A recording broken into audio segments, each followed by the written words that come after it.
You've got a second Conservative MP showing a very distinct lack of confidence in the Prime Minister now. Tobias Ellwood as well earlier today. I mean, for somebody of his stature, I mean, I know you dismissed Douglas Ross, the leader of Scotland's Tories, as a lightweight when he said he was no longer back the Prime Minister.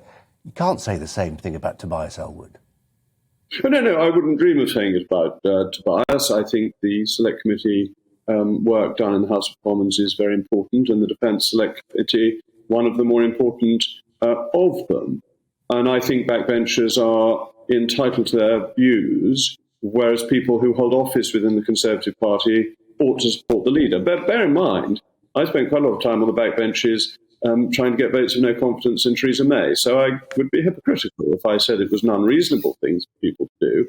I just happen to think they're wrong, and they serve neither the party nor the country in doing this, and they forget the mandate that Boris Johnson got in December 2019 and the success of the government that he leads. Now, we've been through this incredibly difficult period over the COVID crisis, but our economy is back to where it started.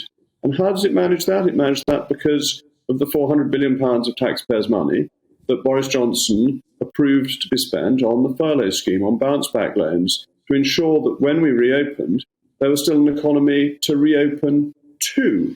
The vaccine rollout, a huge success, way ahead of other European countries, partly because we weren't any longer in the European Union.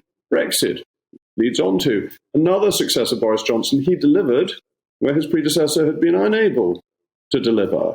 The openness we had over Christmas so that we weren't locked down, that was the decision of the Prime Minister to keep the country going, and he turned out to be right. And he did this against a lot of advice from the experts saying he must shut down. So the Prime Minister consistently gets big decisions right, and what we're quibbling about is whether he had a slice of cake or not.